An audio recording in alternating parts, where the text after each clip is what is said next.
पुलवामा के बाद पहलगाम में सबसे बड़ा आतंकी हमला, अब तक 27 पर्यटकों की मौत। जम्मू कश्मीर के पहलगाम में कल दोपहर हुए आतंकवादी हमले में 27 लोगों की मौत हो गई। पहलगाम की बैसरन घाटी में मंगलवार दोपहर 2:45 पर हुए इस हमले में 20 से ज्यादा लोग घायल हैं। हमले की जिम्मेदारी लश्कर-ए-तैयबा के विंग द रेजिस्टेंट फ्रंट यानी कि TRF ने ली है। इस बीच पाकिस्तान के डिफेंस मिनिस्टर ख्वाजा आसिफ ने कहा कि इस हमले में हमारा कोई हाथ नहीं है। अटैक के बाद देश के अन्य शहरों में भी हाई अलर्ट जारी किया गया है। केंद्रीय गृह मंत्री अमित शाह ने श्रीनगर में पहलगाम हमले में मारे गए लोगों को श्रद्धांजलि दी। वह अब बैसरन घाटी पहुंचे हैं। प्रधानमंत्री नरेंद्र मोदी सऊदी अरब का 2 दिन दौरा छोड़ आज सुबह भारत लौट आए हैं।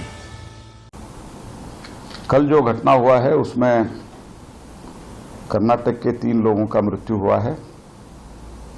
तो कल ही शाम से एक एक करके मैसेज आना शुरू हुआ और संबंधित लोगों से, गृह मंत्रालय से, गृह मंत्री जी से और लेफ्टिनेंट गवर्नर के ऑफिस को हमने संपर्क करके जो 3 लोगों का मृत्यु हुआ था और 2 लोग घायल हुए थे उन लोगों को पहले प्रायोरिटी पर उनका पार्थिव शरीर को कर्नाटक के अपने अपने स्थल में, जन्म स्थान में पहुंचाने के लिए जो कुछ भी व्यवस्था करना था उसके लिए हमने सबसे बातचीत की। और जैसे मैंने कहा, जम्मू कश्मीर के माननीय लेफ्टिनेंट गवर्नर के साथ ही साथ हमने माननीय गृह मंत्रालय के अधिकारी इन सब लोगों से संपर्क में रहते हुए बॉडी शिफ्टिंग और बाकी जो घायल है उनका शिफ्टिंग, अन्य भी जो यात्रार्थी उधर थे उन लोगों को अपने अपने राज्यों के लिए, अपने अपने गांवों के लिए जाने के लिए व्यवस्था के बारे में हमने बातचीत की। और कल रात को कर्नाटक के मीडिया से भी मुझे मैसेज आया और बाकी उधर जो फंसे हुए थे वो लोग भी मुझे मेरे ऑफिस को मैसेज वगैरह भेजा था कि एयरलाइन का अवेलेबिलिटी कम है। मैं तुरंत श्री राम मोहन नायडू सिविल एविएशन मंत्री जी से भी बात की और तुरंत एक्स्ट्रा वो भी he was also through out night, मैं बोलने के बाद ही हुआ ऐसे मैं क्लेम नहीं कर रहा हूँ, through out night he was awake, वो भी काम कर रहे थे। हमारे जो ध्यान में आया था वो भी मैं उनके माननीय सिविल एविएशन मंत्री के ध्यान में लाया। एडिशनल फ्लाइट भी अरेंजमेंट हुआ है और जो प्राइस सर्ज का भी विषय आया मेरे ध्यान में वो भी मैंने उनके ध्यान में लाया। तुरंत उसमें भी हमने कार्रवाई की है। ओवरऑल कोऑर्डिनेट करके हम काम कर रहे हैं। इस घटना को मैं कंडेम करता हूं।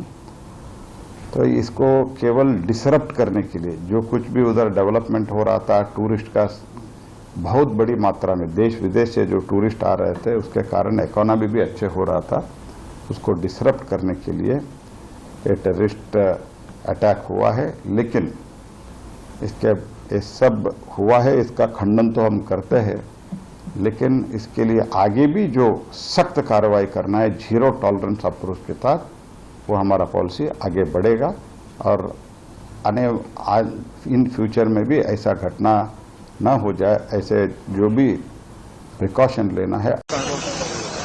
देखिए, कल के हादसे के बाद जो सिक्योरिटी के जो चाक-चौबंद इंतजाम जो है वो किए हुए हैं और हर जगह पे जो है वो अपने सिक्योरिटी पॉइंट ऑफ व्यू से डिप्लॉयमेंट हुई है।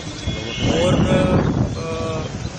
आपके माध्यम से मैं ये बताना चाहूँगा कि क्योंकि इस टाइम पे जो है वो सबके इमोशंस जो हैं वो बहुत हाई हैं, तो सभी से यही रिक्वेस्ट रहेगी कि वो जो भी कहें, क्योंकि सोशल मीडिया का दौर है, तो जो भी कहें वो बिल्कुल सोच समझ के कहें और बड़े एतमाद से कहें कि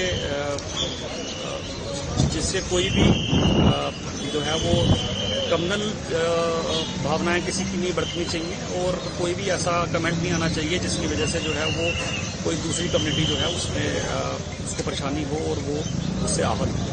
सर क्या पूरा डिस्ट्रिक्ट अभी प्रोटेस्ट की कॉल में है, पूरा डिस्ट्रिक्ट में? हमारे जहाँ जहाँ पे इंफॉर्मेशन आ रही है और वहाँ पे जो है वो हमारी डिप्लॉयमेंट हुई है और पूरी एरिया पे हमने जो है वो अपनी नज़र बनाई हुई है। तो जहाँ पे भी हमें इंफॉर्मेशन आएगी उसी हिसाब से रिएक्ट किया जाएगा। तो क्या सिचुएशन को देखते हुए फोर्स बढ़ाई गई है?